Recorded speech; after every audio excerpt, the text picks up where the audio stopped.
¿Qué tal? Buen día. Vamos a comenzar con la siguiente clase en redes multiplexada. Como lo vemos ahí directamente en la laminilla, tenemos las tecnologías automovilísticas ya en red de multiplexión. Ya en la siguiente interacción, que es la segunda, vamos a avanzar porque tenemos mucho que ver en esta clase. Anteriormente nos habíamos quedado en una de las caídas de voltaje, me parece, creo, que fue la lámina 11, donde estábamos haciendo la prueba a un acumulador para ver cuánta resistencia tenía ese acumulador. Comprendemos que pues debe de presentar el cero absoluto de resistencia, pero de igual manera los acumuladores dañados pues van a ser unas caídas de voltaje también sumamente importantes, ¿no? En esta siguiente interacción vamos a comenzar, y lo que voy a analizar ahorita, voy a irme a la lámina 12 como nos habíamos quedado anteriormente para continuar el tema, ya que esta ahorita es, vamos a ver si lo podemos aplazar un poquito más. Vamos a ver cómo se comporta esta clase, y tengo ahí ya la siguiente prueba. Dice: si la lectura de multímetro es baja, el solenoide de arranque será lento. Ojo, si la lectura del multímetro es baja, o sea, si cae por abajo de 10 voltios, estamos poniendo a prueba lo que es únicamente el circuito en general, y lo que constituye esta lámina es de que pues les estamos haciendo ahora sí que la prueba general al sistema en esta lámina, y anteriormente estamos haciendo la caída de voltaje únicamente al acumulador. En la clase anterior aquí vamos a avanzar y vamos a hacer unas interacciones con otras láminas para que vean ustedes lo importante que es hacer estas pruebas. Dice: el solenoide de arranque será lento y es posible que no cierre los contactos de servicio pesado. Dice: esto podría deberse, voy a hacer un zoom, esto podría deberse a una conexión corroída que se remonta a través de los interruptores de arranque y interruptor parqueo neutral y el cableado a través del fusible. También podría haber contactos corroídos en uno o ambos interruptores de arranque o parque neutral. El siguiente enunciado yo les puse: si la lectura de multímetro es 0.00 voltio, el solenoide de arranque no funciona. Hay un cable de conexión abierto o roto y que regresa a través de los interruptores de arranque y parque neutral. El fusible F1 podría estar fundido o no está conectado de nuevo a B positivo. En el tercer enunciado les puse: si está interesado en más capacitación como esta para probar voltajes en un circuito y rastrear a través del circuito para encontrar la ubicación del mismo abierto o una caída de voltaje, pues lo que les sugiero es que se una a nuestro programa práctico de capacitación eléctrica, y comenzando con la inscripción pues en mi canal, por este mismo canal que están sintonizando todos. Si no se han suscrito, suscríbanse, no se pierdan cada una de las clases, para que cuando lleguemos a los conceptos más complejos no tengan que estar alternando en los conocimientos, que me confundí, que tuve problemas para entenderlo. Por eso es de relevancia seguir estas clases. Y luego puse en el enunciado final, arriba a la derecha superior, dice: problemas con el solenoide de arranque. Hay dos pruebas de voltaje simples para realizar si tiene una situación en la que el solenoide de arranque no se activa completamente o no se activa en lo absoluto. Dice: en la figura 3.3 el multímetro mide el voltaje de operación B+, al solenoide de arranque, que es el voltaje de arranque 10.21 voltios. No tiene que bajar por abajo de 10 voltios. Si fuera un acumulador nuevo, entonces habíamos comentado que se mantiene por arriba de los 11.5 voltios. pero como es un acumulador que ya está en funcionamiento ya bastante tiempo, entonces hay un predeterminado régimen, ¿sí? Va a variar, como le había explicado en la primera clase. Únicamente usted va a tener la teoría conforme vaya haciendo estas prácticas en cada una de los acumuladores, ¿no? Dice, estamos realizando esta prueba en un buen circuito de solenoide de arranque para ilustrar que una buena lectura de multímetro ve más en el solenoide es el voltaje de arranque. Entonces hacemos la caída de voltaje, hacemos las conexiones al borde negativo del acumulador. Por otro extremo hice la conexión de la punta de multímetro para medir, cerrar el circuito, la caída de voltaje en el solenoide, ¿no? Donde llega lo que es el positivo del acumulador. Entonces al tiempo de nosotros el circuito, al abrir el switch, encender, se hace la caída y recupera, ¿no? Si estaría por abajo de los 10 voltios, 10 voltios, tendríamos un problema deficiente, ya sea tendríamos que revisar irnos punto por punto, como lo está haciendo ahí la muestra de la imagen, ¿no? Entonces vamos a continuar y voy a pasar la siguiente lámina. En este caso vamos a la 13. Ok, dice enseguida en la figura 3.4, el cable de tierra del solenoide de arranque está conectado a la carcasa exterior del motor de arranque. La corriente de electrones que fluye a través del solenoide de arranque pasa a través de la carcasa del motor de arranque para energizar el solenoide de arranque. Este cable de tierra también se puede conectar directamente a la tierra de la chapa. En el siguiente enunciado escribí: el multímetro digital mide el voltaje de tierra en el solenoide de arranque. La lectura del multímetro indica 0.12 voltios. El terminal de tierra del solenoide debe tener una caída de voltaje de tierra de 0.10 voltios o menos. Estamos realizando esta prueba en un buen circuito de solenoide de arranque para ilustrar lo que debería ser una buena lectura del multímetro. Entonces, para que ustedes tengan por enterado, ahora cambié el cable rojo del multímetro, lo tenía en la figura anterior al otro extremo del bobinado del solenoide. Lo cambié y ahora lo puse a la entrada principal del cableado del solenoide, ¿no? Para medir el lado de la tierra. Sí, es lo que está indicando esta laminilla. Si la lectura es superior a 0.10 voltios, ¿qué indica? La tierra del solenoide podría estar corroída, o el cable está dañado pero no completamente roto. Si la lectura es de 12 voltios, el cable de tierra del solenoide está roto o no está conectado a una buena conexión de tierra. Vamos a la siguiente lámina, que hay mucho que realizar. Empezamos en la 12, dijimos. Okay. Vamos a la 12. Ok, esa fue la que revisamos, ¿verdad? Y luego hicimos el cambio a la 13, que fue esta. Cambié nada más el cable rojo del multímetro. Ok, ahora vamos a la 14, que es esta. Es esta de aquí.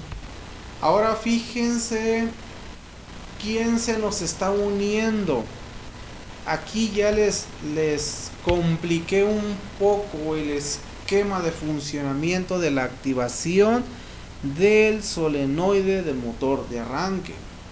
Anteriormente lo más austero es lo que traíamos, los interruptores de start, interruptor de parque neutral. Ahora lo que estoy realizando, estoy poniendo el relevador de motor de arranque. Si nosotros podemos ver aquí donde dice del lado derecho superior arriba del esquema, tenemos el circuito de control de arranque activado con control del relay. Miren, les voy a poner una imagen y luego vuelvo enseguida con esa lámina 14. Nomás para que sepan ustedes, lo voy a relacionar en tiempo real con una imagen que nos hemos encontrado aquí en el taller, para que vean ustedes. Por ejemplo, voy a poner esta imagen. ¿Okay? Tengo esa imagen, hasta ahí nomás. Tengo esa imagen. Si ustedes se van a la fusiblera, en la parte central abajo, hay un fusible que yo marqué con sus patitas rojas, ¿ok? Ese es el fusible de Star. Y ese fusible de Star, a un lado salen dos flechas, una rojita y una moradita, que es la activación al relevador de Star, ¿sí? Al relevador del motor de arranque. Si ustedes ven en ese esquema, del lado izquierdo superior intermedio, vemos al motor de arranque y tenemos al solenoide. Entonces, para poder llegar a comprender estas láminas, necesitamos nosotros tratar de comprender lo que estamos explicando paso por paso en estas imágenes, ¿sí? Como lo tenemos aquí. Como lo tenemos aquí. ¿Ok? Así. ¿Ok? Ahí. Ok. Entonces, se vuelve sumamente importante empezar a comprender paso a paso qué es lo que se nos está entrenando, de qué manera se nos está entrenando para poder llegar a comprender las láminas que le acabo de mostrar o les acabo de mostrar y les voy a estar mostrando.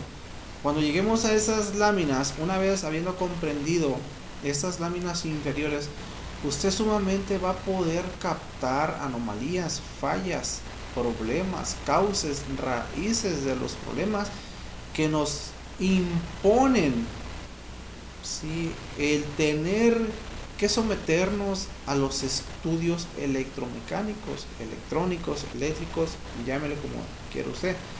Pero es importante ir paso a paso de la mano. No puedo entrar directamente a un bus de datos y dar a comprender las lenguas hexadecimales y códigos binarios y cómo se transmite si ni siquiera comprendemos.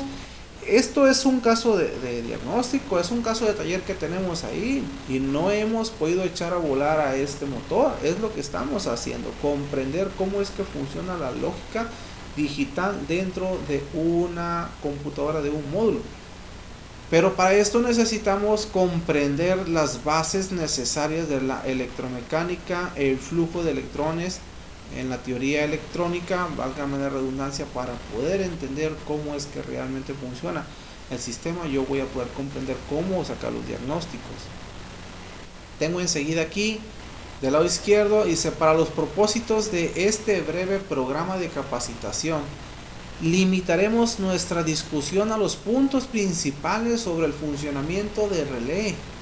Para continuar con esta serie de artículos, a continuación, en la figura 4.1, utilizo un relé de arranque que sigue siendo su función de activación mecánica, ¿sí?, pero para controlar el motor de arranque. La función sigue siendo mecánica, y si fijan ustedes, sigo teniendo del lado derecho inferior, sigo teniendo el interruptor de Star, sigo teniendo el interruptor parque neutral. No tengo la computadora, no me la está activando ni un módulo todavía. No estoy poniendo otro módulo, única, sigue siendo la función de activación mecánica. Más sin embargo, adapté ahora un relevador todavía. Es lo que estoy añadiendo.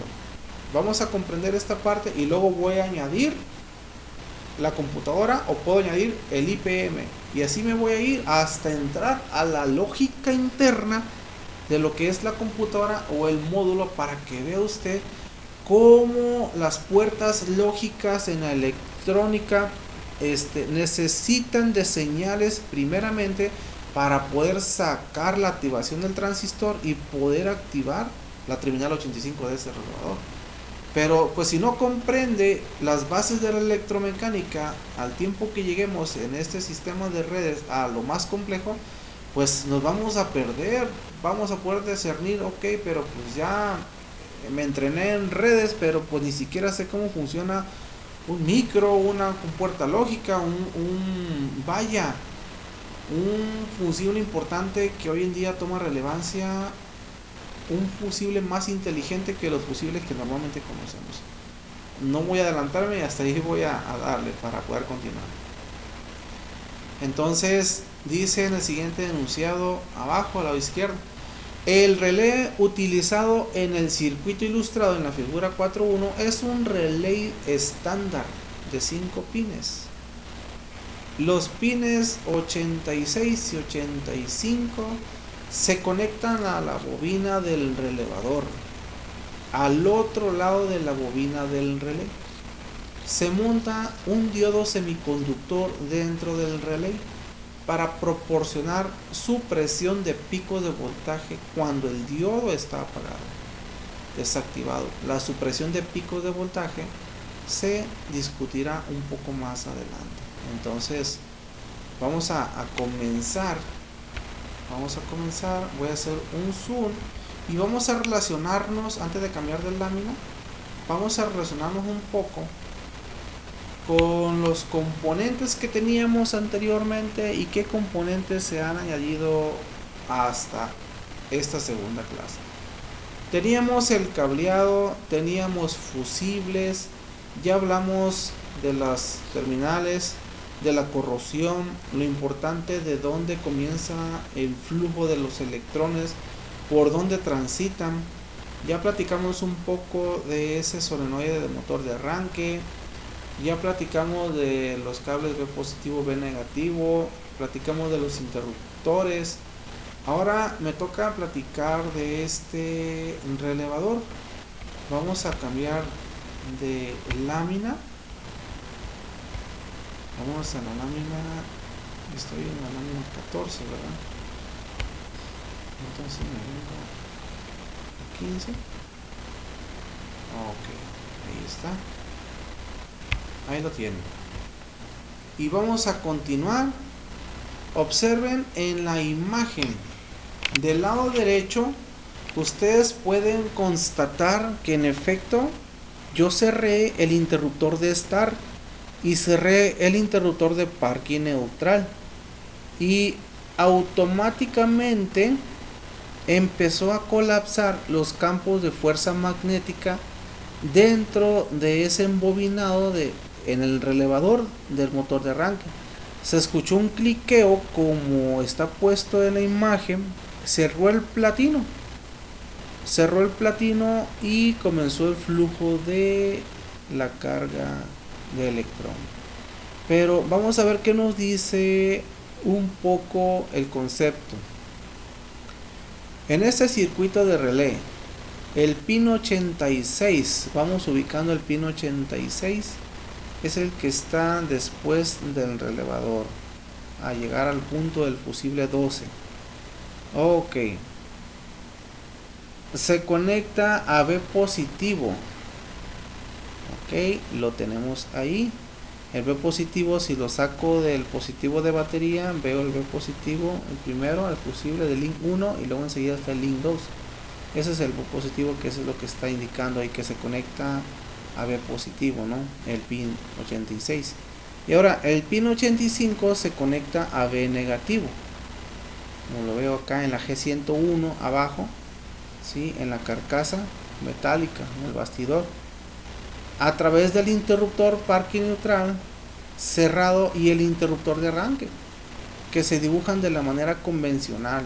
Los interruptores se dibujan en diagramas esquemáticos, puse ahí. Siempre se muestran como abiertos, ¿sí? No cerrados. De esta manera el pin 85 no está conectado a tierra, B negativo, hasta que ambos interruptores estén cerrados al mismo tiempo. Al leer un diagrama esquemático, el técnico cierra mentalmente los dos interruptores para activar el relé. Tan pronto como ambos interruptores están cerrados, la corriente de electrones pasa a través de la bobina de relé, creando un electroimán como se muestra en la figura 4.2. A continuación, indicando por las líneas de punto alrededor de la bobina del relé, rastree la corriente de electrones a través del circuito de la bobina del relé, comenzando por B negativo, ya que la batería es la fuente de voltaje durante el arranque del motor, y termina en B positivo. Entonces ahí está cerrado el interruptor. ¿Qué fue lo que está pasando? Pues únicamente cerró el circuito y veo el flujo de los electrones. Pero miren, ¿qué pasaría por ejemplo si yo... Vamos a ver. Ok. Les voy a poner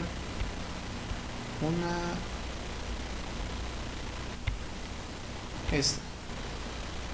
Por ejemplo. Vamos a ver. Ahí.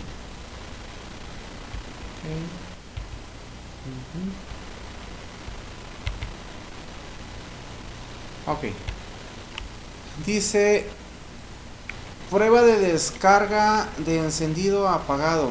El término consumo de encendido apagado, ¿sí? IOD, identifica una condición normal en la que se está agotando la energía del acumulador con el interruptor de encendido en la posición de apagado. Un sistema eléctrico normal de un vehículo consumirá de 5 a 30 y 5 miliamperios, ¿sí? Con el interruptor de encendido en la posición de apagado y todos los circuitos controlados sin encendido en buen estado de funcionamiento. Se necesita hasta 35 miliamperios para habilitar las funciones de memoria. O sea, fíjense qué tan importante nos acaba de decir ese dato. ¿Cuánto miliamperaje necesita las memorias? ¿Quién me puede decir ahí? ¿Quién puede hacerme esa anotación? Se necesitan hasta 35 miliamperios para habilitar las funciones de memoria para el módulo de control del tren motriz, reloj digital, radio sintonizado electrónicamente y otros módulos que pueden variar con el equipo del vehículo. Un vehículo que no se ha utilizado durante aproximadamente 20 días puede descargar la batería a un nivel inadecuado y con esto las memorias se ponen ¿en qué? En stand-by, se ponen a dormir, descansan, ¿sí? O sea, observen la cantidad de amperaje que se necesita únicamente para poner a funcionar las memorias, algunos micros. 35 miliamperes, o sea, una nada. Y nosotros a veces nos aferramos que los acumuladores están bien si vemos que tienen 12.4 voltios. Ahí estamos interactuando, no le llega. Aún así tenemos en el circuito sulfato, sarros, herrumbres, cuerpos aledaños, humedad, oxidaciones. No le damos mantenimiento al sistema en lo más mínimo y queremos que el vehículo funcione. Pero una vez que comprendemos nosotros realmente con cuánta cantidad de amperaje son alimentadas, podemos darle la importancia que es entonces, pues a darle mantenimiento a sus tierras, a darle mantenimiento a estos fusibles, a darle mantenimiento a esas fusileras inteligentes, a esos fusibles más inteligentes que los fusibles convencionales que estamos acostumbrados a ver.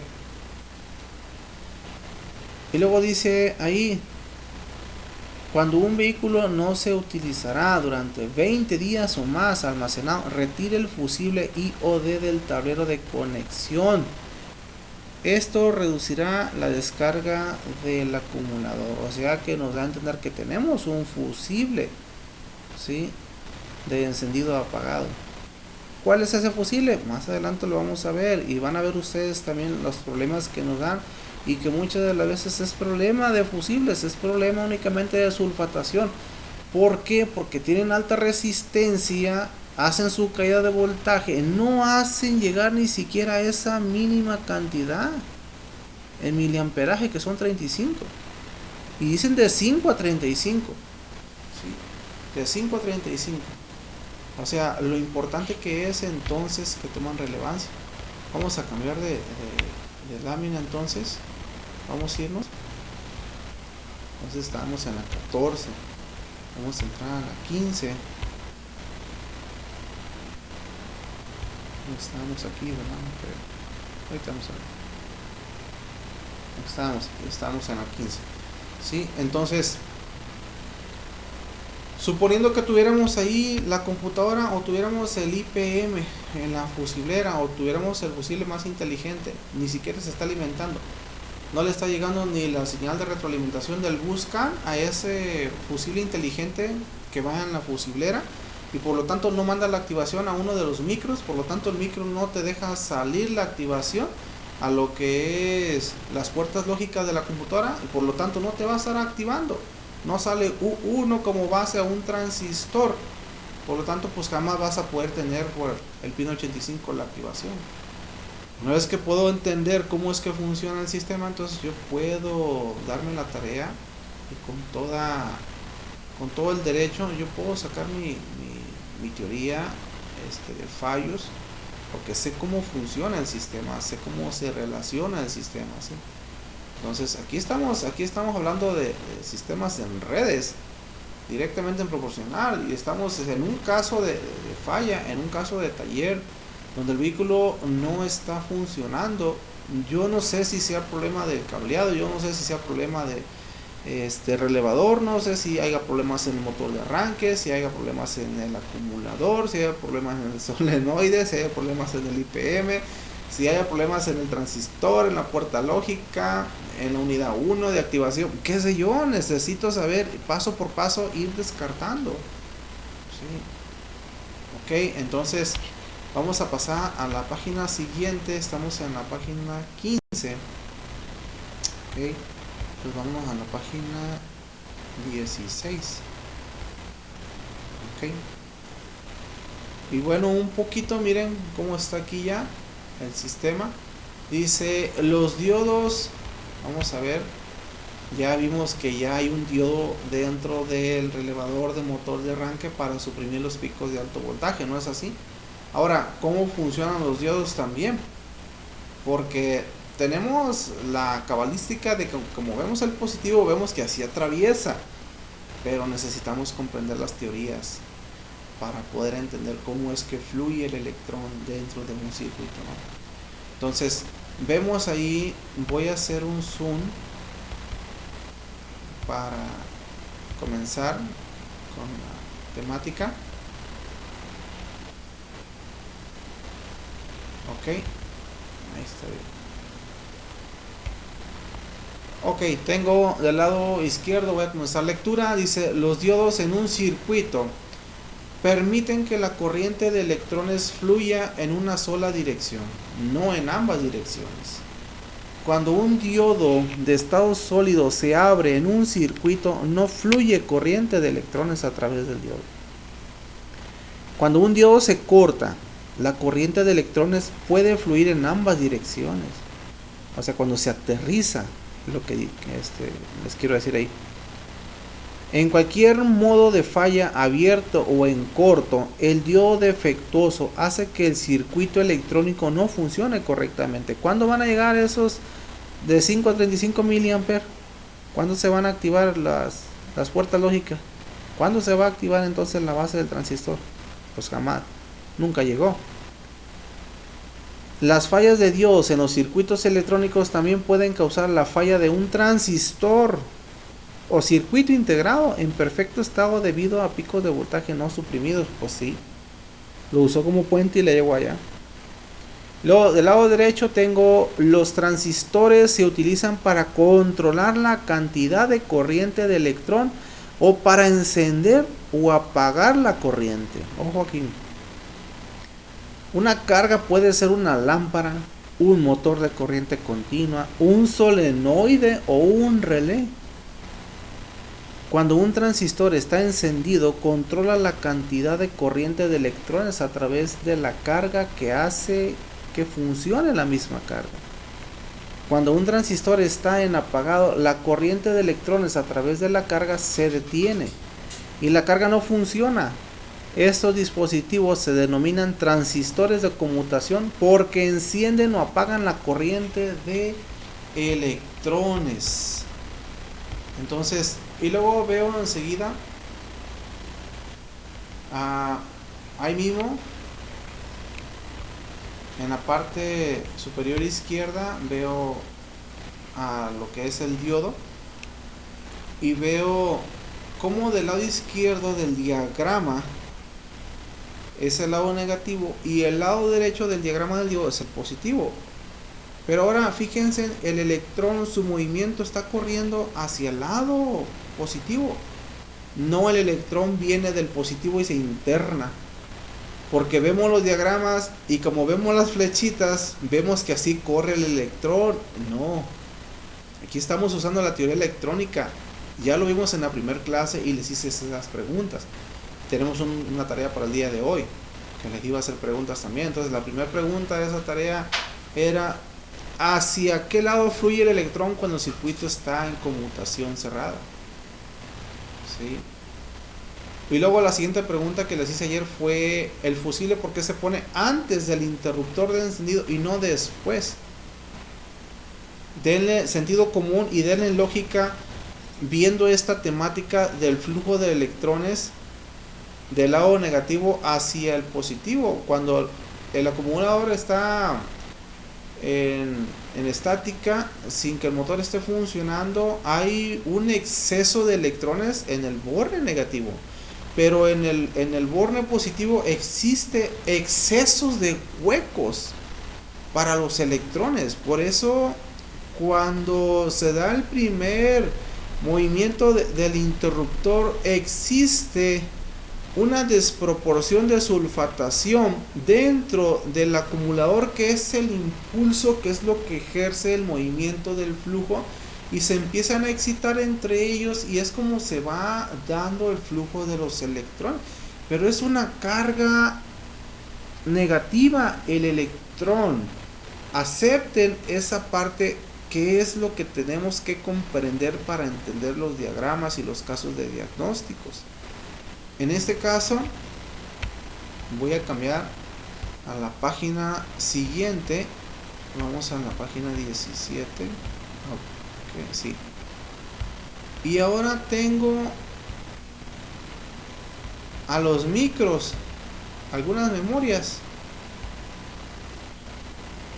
Sí, y voy a dar lectura. Paso a paso vamos a ir comprendiendo todo el sistema de red multiplex. En la parte central tengo tres componentes. Tengo un circuito integrado A, un circuito integrado B y un circuito integrado C. Y luego tengo en la parte izquierda dice Notch y en la parte central tengo Dot. Y en la parte lateral derecha no tengo nada. Entonces vamos a ver qué nos refiere ese escrito que les anoté ahí. Los circuitos integrados, abreviados como IC o IC, plural, pueden contener solo unos pocos, ojo, solo unos pocos transistores adentro de esos componentes, o millones de transistores, ¿sí? En el IC de memoria que almacena información digital. Por eso son compuertas lógicas, son unidades de medición internas, como una serie de 1 o 0, que es el lenguaje de las memorias. Las memorias no leen tensión, no leen corriente, no leen resistencia. Ellas leen unos y ceros, es su lengua. Los circuitos integrados se montan sobre un sustrato y se envuelven en un material de tipo epoxi, con numerosas clavijas que sobresalen de los lados de la caja. Los pines de IC están soldados a los componentes de circuito en la placa de circuito para completar un circuito. O sea, no es otra cosa más que un componente.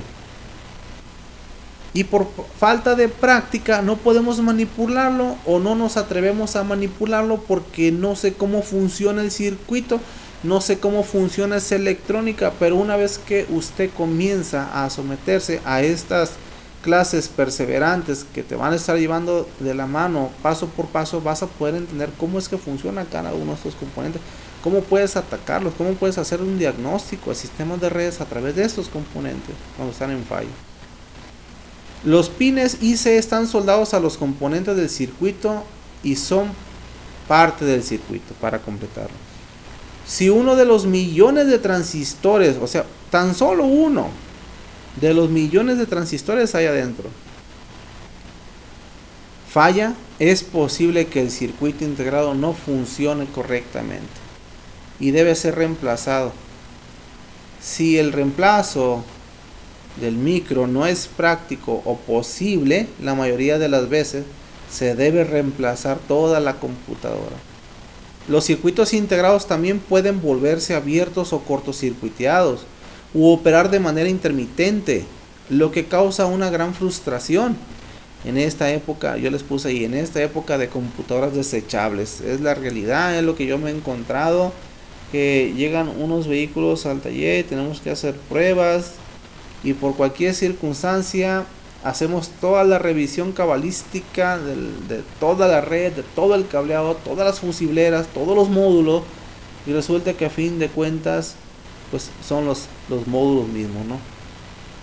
Se debe instalar una computadora nueva para restaurar el funcionamiento del circuito. Ahora les voy a poner otra imagen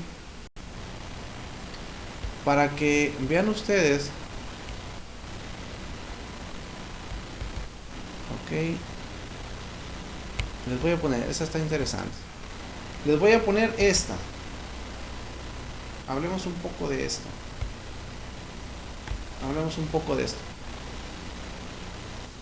¿Cuánto es la corriente nominal exacta de un fusible?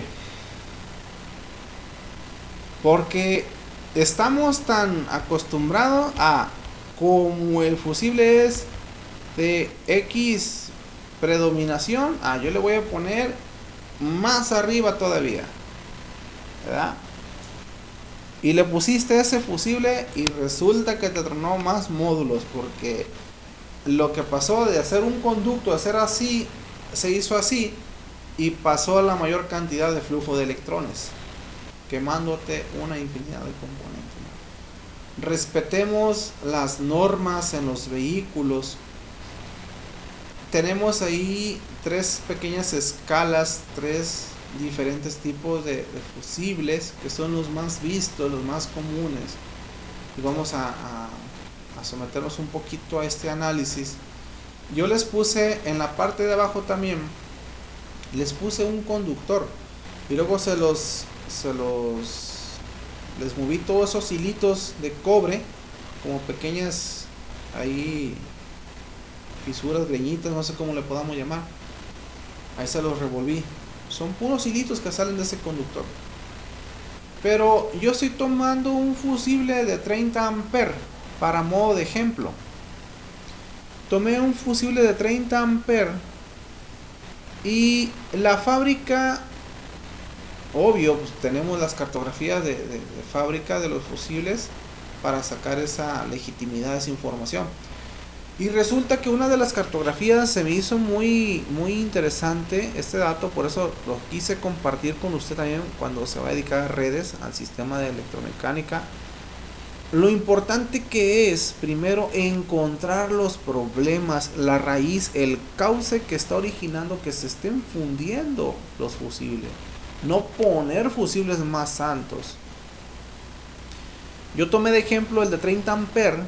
Y una de las tablas me dice, pues únicamente de 30 amperes, la fábrica está poniendo el 0.80% de la capacidad. Entonces ese fusible cae hasta 24 amperes.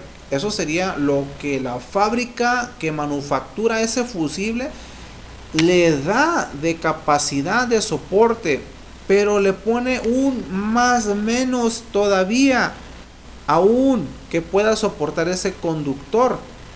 Si les ha tocado ver, no me van a dejar mentir, aun cuando destripamos nosotros los conductores, vemos las greñitas ya quemaditas, oscuras, es porque tenemos ese plus todavía, pero ya cuando están verdes, están azuleadas, están negras, ya rebasó los límites, algo está causando que se esté originando eso y estamos teniendo la posible anomalía de que se pueda provocar un problema mayor, por no decir más, que incendiarse los módulos o incendiarse el vehículo. ¿Sí? Lo hemos podido ver en muchas veracidades. Entonces, si es de 30 amperes, pues no se lo pongas más alto. Encuentra el problema primero antes de volver a reposicionar el de 30 amperes de manufactura original. ¿Sí? Entonces, la fábrica te está poniendo, ok, yo te voy a poner de 30, ok, tienes 24 amperes, esa es tu predeterminación. Más, sin embargo, te pongo, ok, 6 amperes más. Pero ya no le pongas más, porque vas a provocar aún más daños en el sistema. ¿Sí? Estamos diciendo que las memorias, algunas ocupan de 5 a 35 miliamperes y luego le estás aumentando, imagínate nada más. Entonces, la importancia que se vuelve, caballeros, comprender esos sistemas. Ahora sí, voy a irme. Estamos en la 15.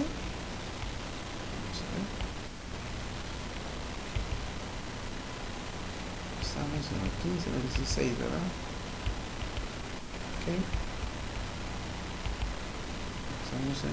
Ok. Estamos en la 15, ahí. Vamos a la 16.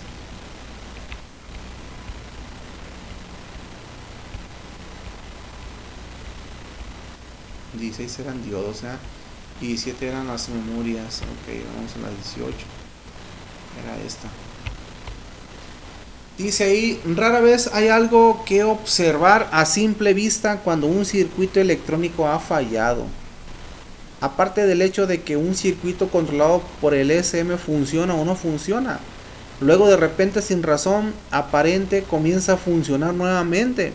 En el mundo de la electrónica llamamos a este síndrome de apagado de nuevo, encendido de nuevo.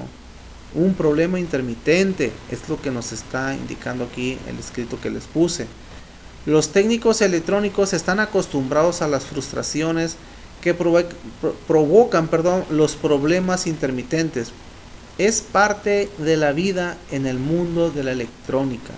Los técnicos automotrices y de camiones están aprendiendo esto de la manera más difícil. Con todos los demás, todos tenemos el mismo problema intermitente y no hay una solución fácil para este dilema. Y luego les escribí: un problema intermitente puede ser causado por una grieta en una placa de circuito desarrollada por la vibración del vehículo o una junta de soldadura fría que intermitentemente hace y rompe el contacto con los cables sueltos de un componente electrónico que entra en contacto intermitente con el rastro de cobre en la placa del circuito. A veces este modo de falla intermitente se puede duplicar mediante una suave prueba de toque de la caja de la computadora. Se debe reemplazar una unidad de control sensible de vibraciones. Vámonos a la siguiente. Okay. Vamos a la 18. Vamos a la 19.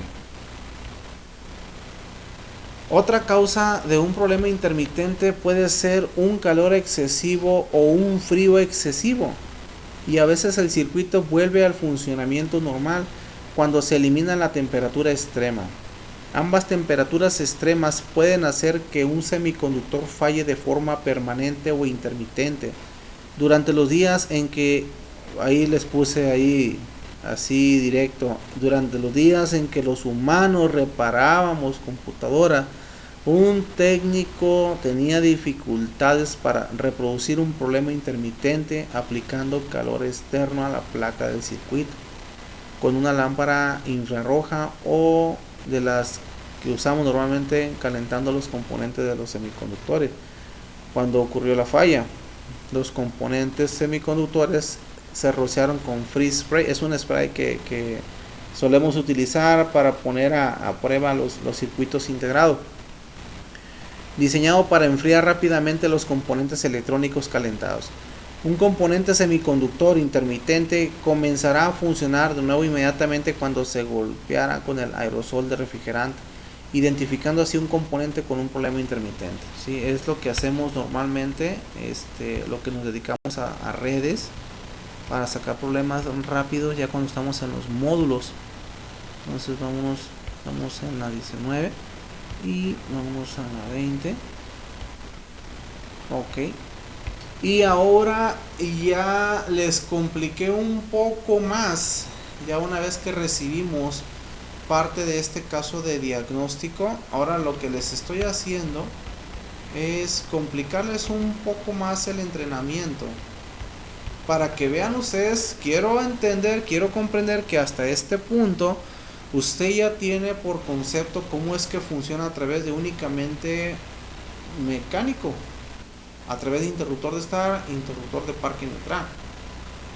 Quiero comprender también que ya comprendió cómo es que funciona mecánicamente nuevamente, pero ahora con un relevador de motor de arranque a través de la activación del solenoide de estar. Pero ahora se los estoy complicando y le estoy poniendo ya directamente la computadora, que es la que va a estar activándome a ese relay de motor de arranque. ¿Sí? Se fijan cómo va aumentando la complejidad hoy en la actualidad. Empecé de cero y miren dónde voy. Hasta aquí yo no tengo ningún problema para entender y no tengo ningún problema para explicarles cómo es que funciona. El punto se vuelve que si no recepta la información como se la entrego y no la acepta y no la comprende como se le está explicando, de que el flujo de la carga de electrones fluye a través del negativo y cierra por el positivo. Ahora puedo entender por qué los fusibles están antes, ¿sí?, del interruptor y no después del interruptor. Ahora me puedo dar cuenta por qué, porque primero va, ¿sí?, y luego cierra el circuito. Dice ahí, vamos a dar lectura. Un poquito más complejo ya en este entrenamiento. Dice: el circuito PCM en nuestra ilustración contiene dos diodos, un transistor NPN, ¿sí?, un transistor NPN que se hace llamar Q1 y un circuito designado como U1.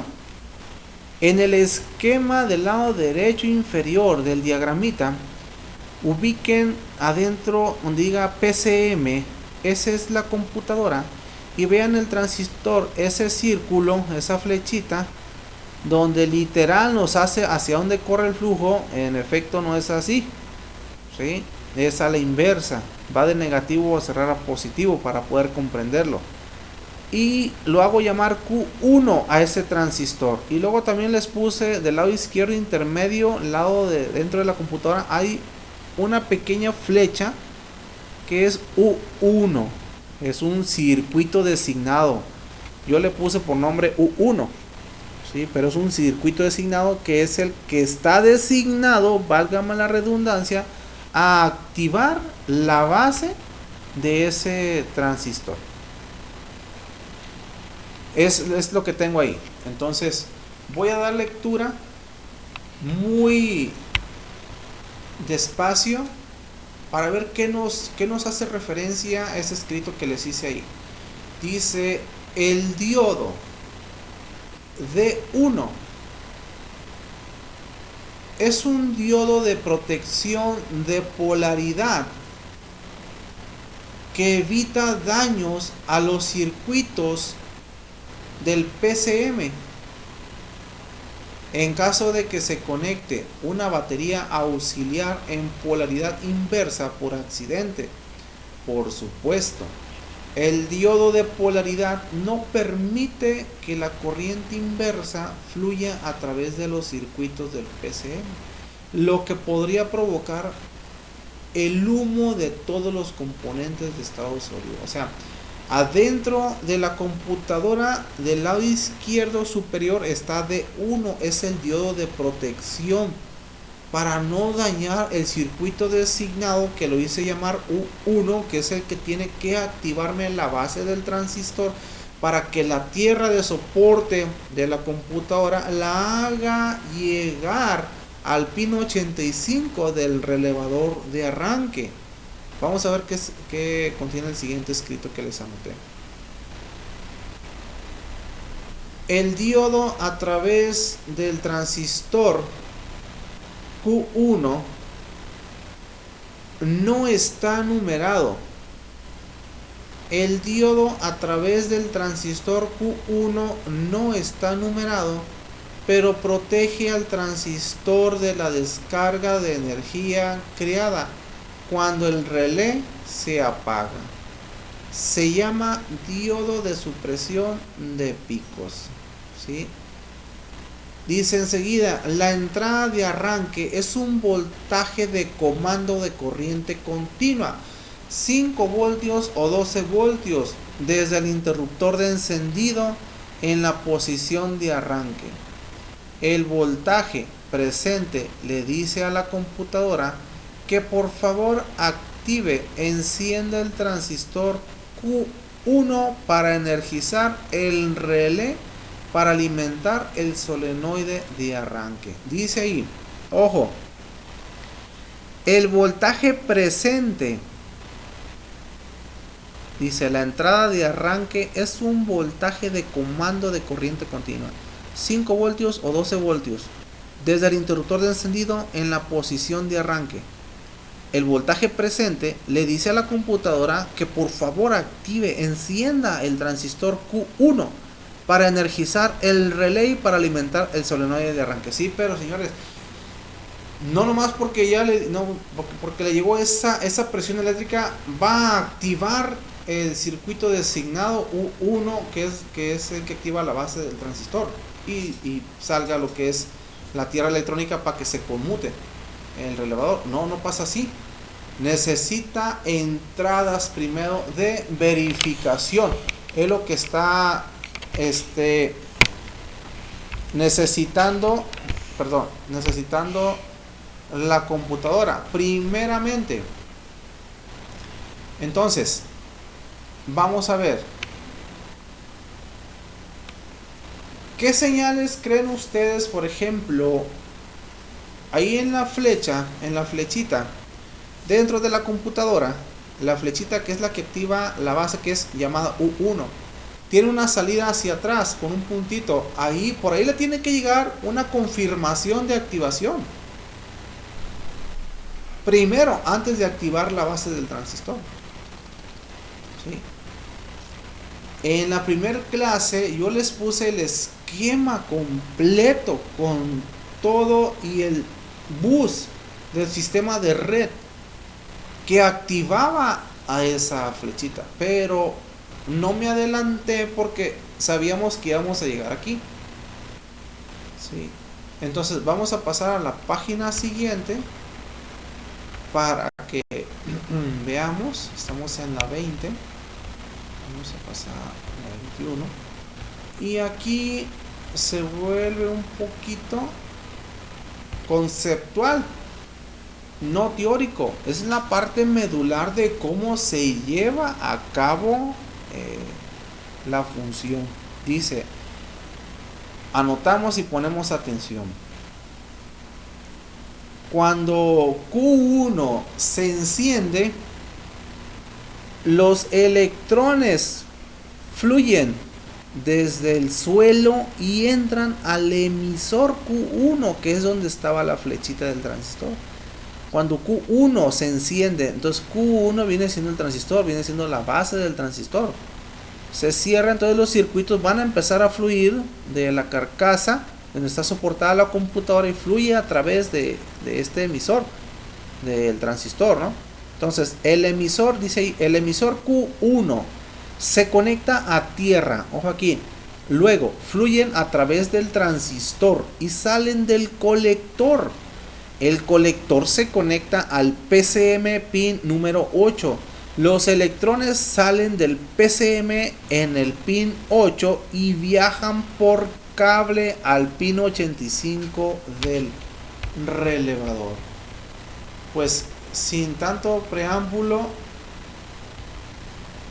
yo creo que no hay mucho que explicar de funcionamiento de carga electrónica a través de este dispositivo que es el transistor, a través de la activación de la base del circuito designado de U1.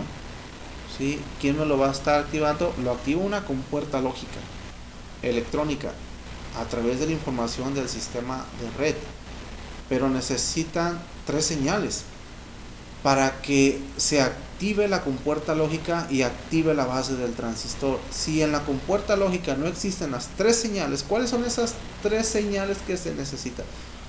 Vamos a ir comprendiendo paso a paso.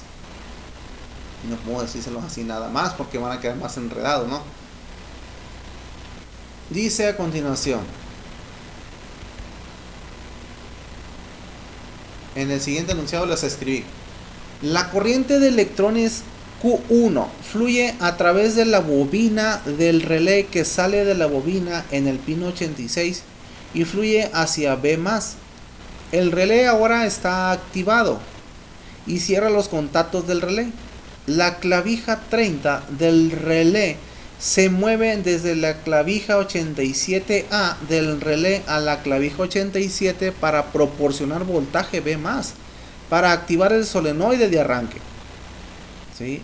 Y luego tengo ahí el pin, ¿sí?, G que tengo ahí del solenoide de arranque está cableado a tierra y permite que la corriente fluya a través del solenoide de arranque que cierra los contactos de servicio pesado y activa el motor de arranque.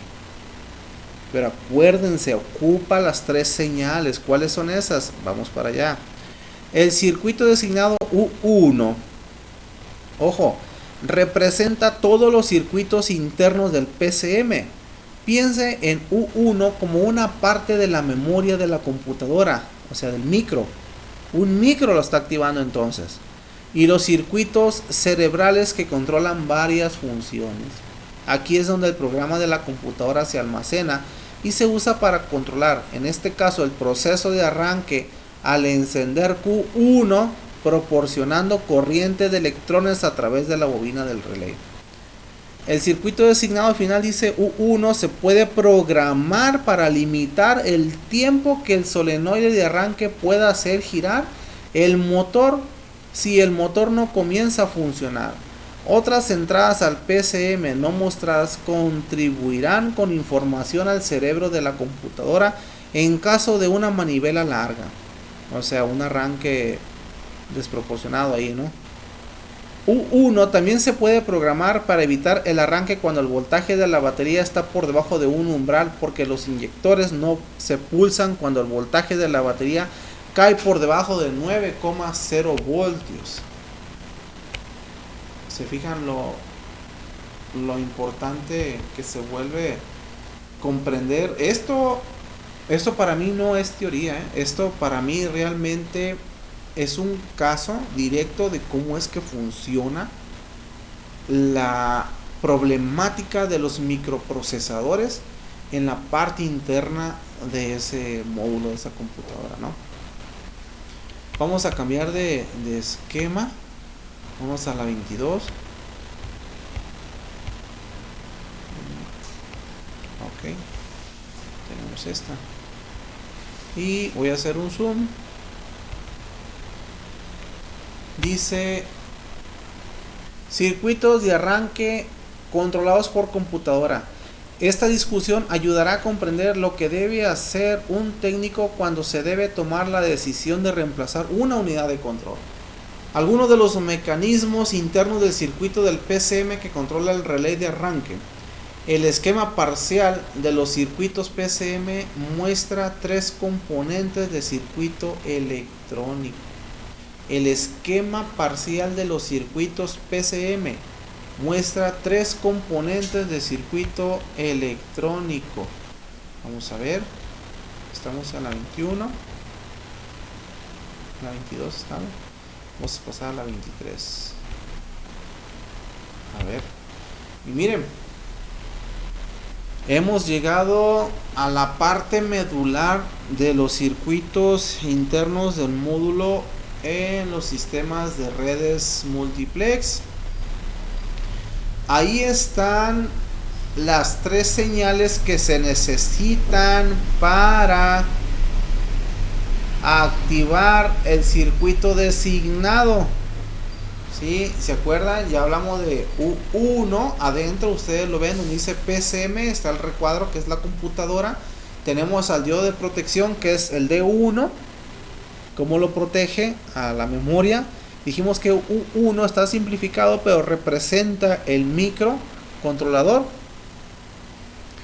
Y tenemos hacia el lado izquierdo, al lado trasero de ese U1, tenemos N-Gate, una compuerta lógica que se hace llamar U2.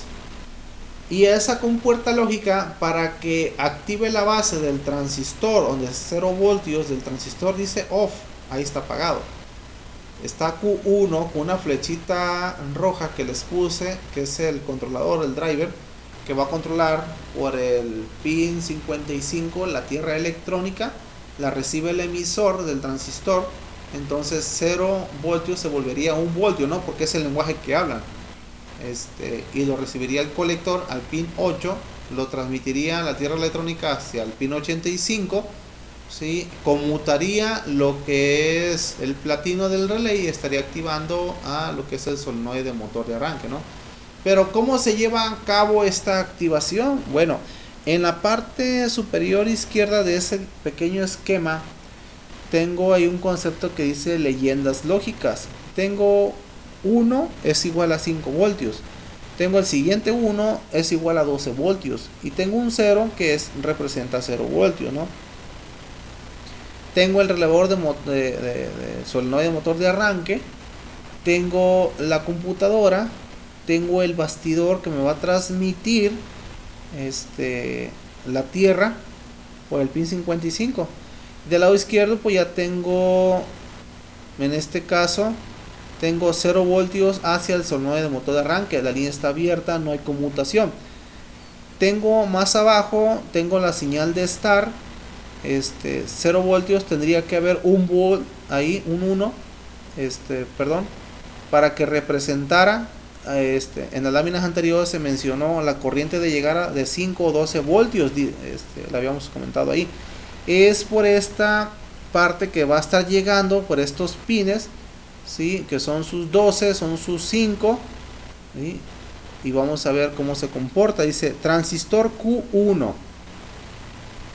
El transistor controlador Q1 proporciona corriente de electrones a través de la bobina del relé para encender el relé.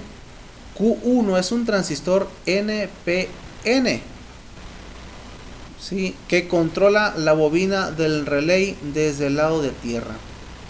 Observe que la pequeña flecha dibujada en el cable del emisor del transistor de potencia de Q1 apunta hacia afuera en el símbolo del transistor, lo que indica que el transistor es un NPN, o sea, es un not pointing in, ¿sí?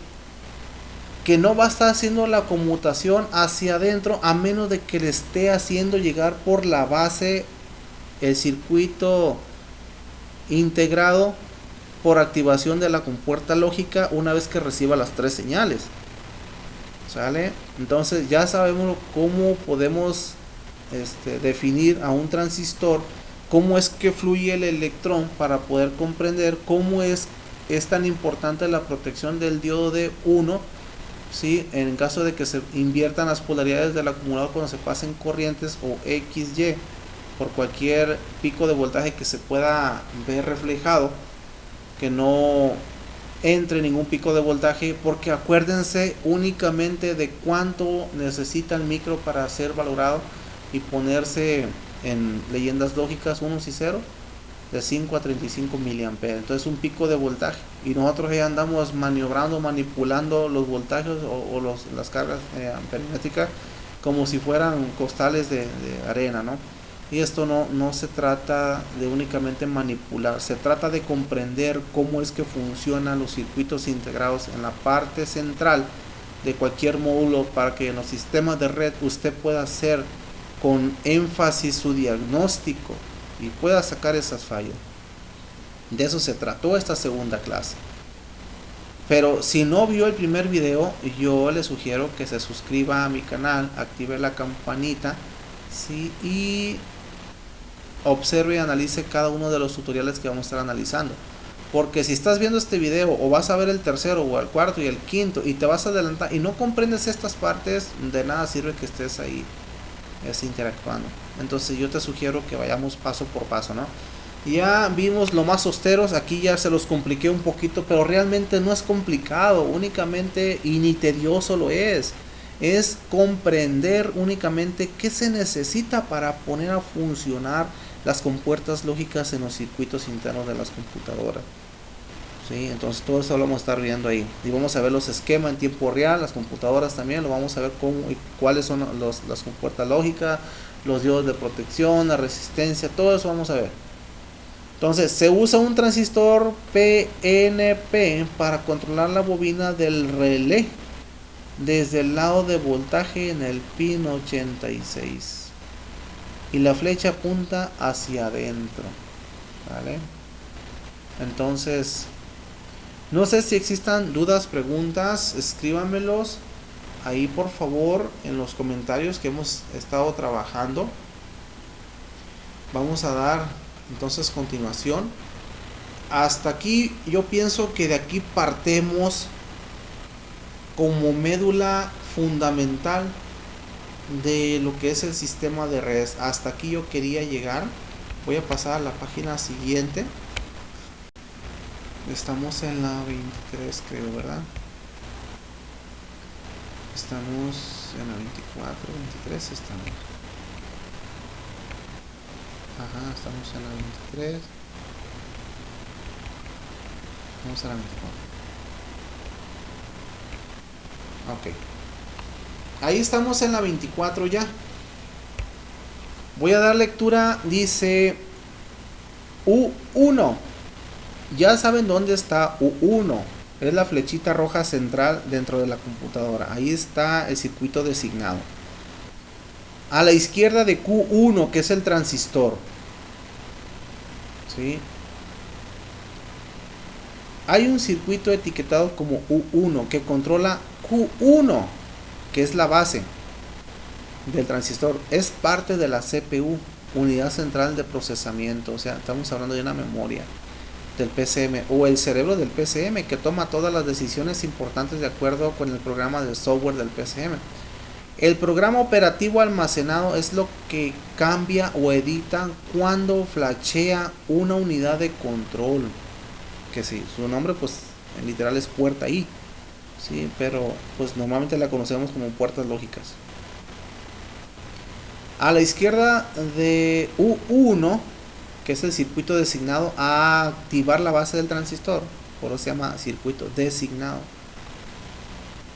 Hay un circuito lógico digital llamado puerta I, que es la puerta lógica o compuerta lógica, que es U2, la tercera flechita roja, que proporciona una salida en el pin 4. Observen ahí en esa que parece semicírculo, U2 hacia el lado derecho está el número 4, ¿sí? Que proporciona una salida en el pin 4 cuando todas las entradas están presentes. ¿Cuáles son esas entradas? Bueno, aquí estamos ya. Para que 3 entradas en gate, que es la compuerta U2, proporcione una señal de salida en el pin 4 que se conecta a la entrada del circuito designado para activar la base del transistor, habíamos dicho. Requiere que aparezcan 3 entradas al mismo tiempo en los pines de la compuerta lógica 5, 6 y 7. Observen, ubiquen 5, 6 y 7 en U2, ya lo tienen. Por eso se llama puerta I. Toma una entrada al pin 5 y una entrada al pin 6 y una entrada al pin 7. ¿Sí? Y al mismo tiempo antes de que aparezca una salida al pin 4. O sea, todo va en lógica, ¿no? Entra como bolitas de billar. Cuando pega de un lado ya está pegando por un lado. Entonces Pero observen del lado izquierdo donde está el 5. Si le damos lectura hacia atrás al 5, está el 0 arriba del 5, sale por estar. Y luego está el 6, que es el 1, lógico, y luego representa 5 volts hasta en ese momento. Y abajo tengo la leyenda lógica 0, que equivale a 0 volts en breaks. Ahora voy a cambiarlo, estamos en la 24, me voy a ir a la 25.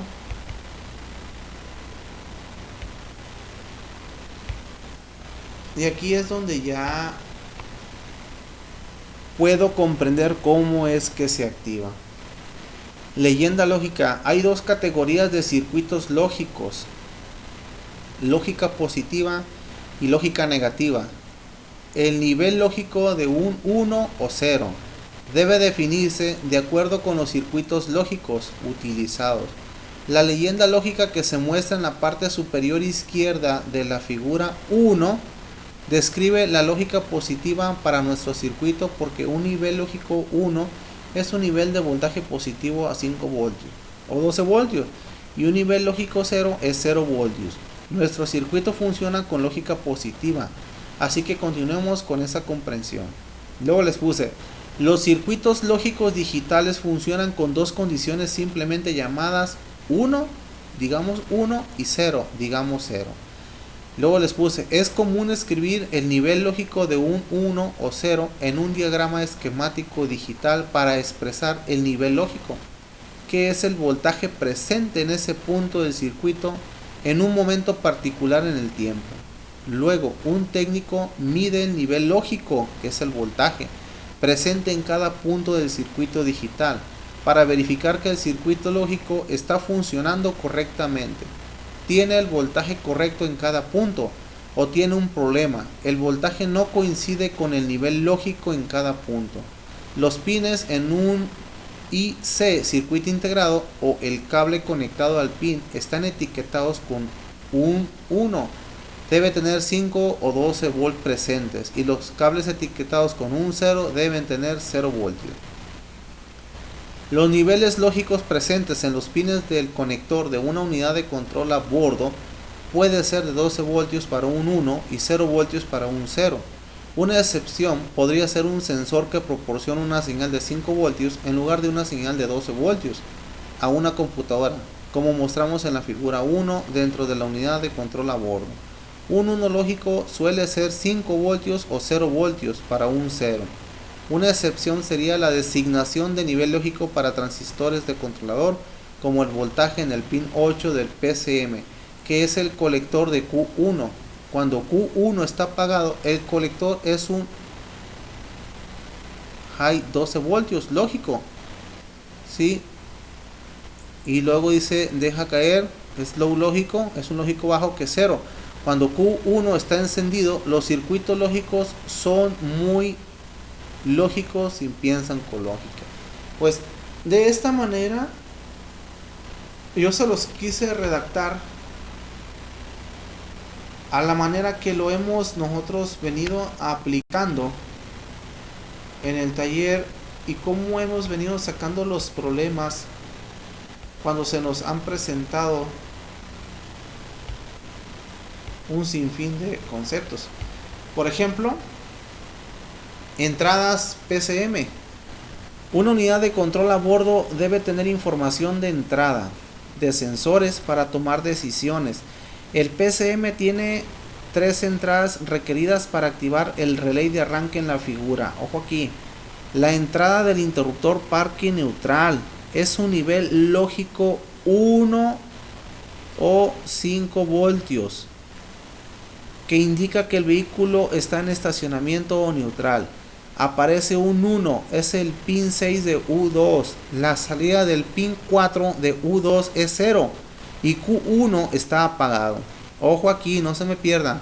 La entrada del interruptor de freno es un nivel lógico 0, que indica que el pedal de freno no está presionado. Aparece un 0 en el pin 7 de U2. La salida del pin 4 de U2 sigue siendo 0 y Q1 está apagado. La entrada del interruptor de arranque es un nivel lógico 0, que indica que el botón de arranque no está presionado. Aparece un 0 en el pin 5 de U2. la salida del pin 4 de U2 sigue siendo 0 y Q1 está apagado. Entonces hasta aquí termino esta segunda clase. Hasta aquí termino esta segunda clase y voy a concentrarme. El día de mañana vamos a continuar con esos conceptos, pero me gustaría interactuar un poco con las siguientes láminas a manera de importancia que se vuelve pues las memorias, los transistores de activación, los fusibles más inteligentes dentro de las fusibleras. ¿Qué tan importante es relevante para mí como técnico al tiempo de hacer un diagnóstico, o no una reparación, al tiempo de hacer un diagnóstico? ¿Qué tan relevante se vuelve tener al 100% el acumulador? Porque ya definimos que de 5 a 35 mA en la actualidad el 90-95%, me atrevo a decir, de los vehículos del parque vehicular de sistemas fuel injection, hablando de sistemas fuel injection, las memorias son activadas con estos valores. Si el acumulador presenta daños internos, deterioro en sus aislantes, daños en sus placas, alto índice de sulfatación, cableado, fusibles con altos índices de corrosión, donde hay alto índice de resistencia, de masa física, de sulfato, de derrumbres, de oxidación. ¿Qué tan importante es relevante para mí como técnico entonces hacer un diagnóstico primero? Ayer les mencionaba, para mí en lo personal me ha funcionado bastante, y yo digo mi lema, que es primero lo primero. Empecemos por el alternador que esté sacando una excelente carga, que es el corazón del sistema electro, ¿sí? Y posterior pasaríamos al siguiente componente, que sería quien recepta toda esa carga, que es el acumulador, que esté en óptimas condiciones, ¿sí? Entonces les dejo esa carta que nosotros aplicamos en los vehículos y que sin problema sacamos resultados bastante favorables, y de ahí decimos si realmente ese acumulador está óptimo o no, ¿sí? Entonces hablar de redes de multiplexión es hablar de todo esto, lo que hasta en esta segunda clase hemos estado interactuando. Voy a pasar otra lámina. Acuérdense ahora, ya vimos anteriormente también esta lámina que se vuelve importante asumir las consecuencias como técnico en el taller de servicio al tiempo de hacer un diagnóstico. Uno de esos pequeños componentes con altos índices de sulfatación será la causa principal en la actualidad cuando no tenemos comunicaciones en los buses. Es de suma relevancia hacerles caídas de voltaje. Ya no podemos retirar fusible tras fusible como lo veníamos haciendo años antepasados. Ya hoy en la actualidad las pinzas amperimétricas toman relevancia en esas caídas de voltaje a través del consumo que hay en esos circuitos, o hacer la caída de voltaje directamente puesto ahí, ¿sí? Acuérdense que para hacer la caída de voltaje ocupa el circuito estar energizado. Entonces les dejo también esa carta, y me gustaría hablar un poquito de esta. Sí, hablar un poquito de esta carta es de suma relevancia. Por ejemplo, dice ahí cuánto es la resistencia para este cable que soporta 24 amperes.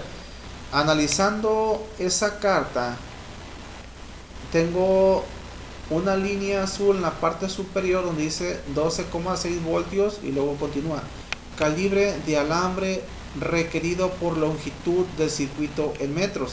Ayer hablamos de una carta donde les presenté los altos índices de sulfatación en las tomas de la espinera, y también se les hizo la indicación de que se tenían que cambiar esos arneses, esos cables, esos conectores. Vimos también una cartografía de los conectores. Ahora les presento una cartografía donde la columna que veo al lado izquierdo, donde dice 12,6 volts hacia abajo, dice amps, que es 1 ampere, 1.5 ampere, 2 ampere, 3 ampere, 4, 5, 6, y así me voy hasta 200 ampere. Si yo hago el requerimiento, dice amps, tengo 0.31 metros, 1.52 metros, 2.13 metros, 3.04 metros. En 4.57 metros que mide de longitud ese cable, con una capacidad de 8 amperes, si yo trazo, entonces estoy tratando con un cable de calibre 18. Es lo que les estoy indicando ahí. Así es como tendríamos que valorar nosotros. Luego andamos haciendo los puentes de cable de módulo a módulo y ya no nos interesa el calibre de cable. Es una compuerta tan grande que le va a poner a ustedes, si le pone un conductor mayor grueso, es una entrada de mayor capacidad de flujo de amperaje que se va a ver desproporcionado al sistema y lo va a quemar. Es lo que va a pasar, ¿no? Tomando de referencia. Entonces también se las dejo aquí en esta clase para que la constaten. Y no nos olvidemos de esta también, donde se vuelve necesario hacer una prueba a los fusibles. Entonces, porque muchas de las veces tocamos de un extremo, como dice ahí en la figura donde está el punto 2, que es lo que nos está haciendo referencia en este caso. Si lo vemos más detenidamente, nos estaría diciendo que el comportamiento sería hacerle esta siguiente prueba. Es lo que nos está indicando, ¿no? Dependiendo de qué punto vamos a estar realizando nosotros esta sistemática, ya sea por señal pull up o señal pull down, ¿sí? Entonces, pues de mi parte no me queda más que agradecer en esta segunda interacción, segunda clase, que no se pierdan lo que viene a continuación, porque vamos a estar viendo lo importante que se vuelven ya los circuitos integrados adentro en el sistema de redes, cómo es que funcionan, cómo es que se comportan esos sistemas, ¿sí? Entonces, pues no me queda más que agradecerles en esa segunda clase. Me quise extender un poquito más para que pudiéramos avanzarle, porque vienen bastantes láminas de suma relevancia que al tiempo de que hagamos las prácticas, bueno, pues se nos haga más sencillo, ¿no? Entonces no me despido, que Dios los cuide, que Dios les dé la sabiduría. Sigan estudiando. Si hay un punto relevante donde sufrieron el efecto de confusión, les sugiero que se regresen y vuelvan a repetir esta clase, ¿no? Entonces ya van 2 clases, no te adelantes a clases innecesarias porque vas a estar girando en círculos. Ve tomando de clase en clase. Ya entramos a un poquito más complejo y así vamos a ir aumentando los niveles. Entonces te veo en la tercera clase. Muchas gracias. Hasta la próxima. Chao, chao.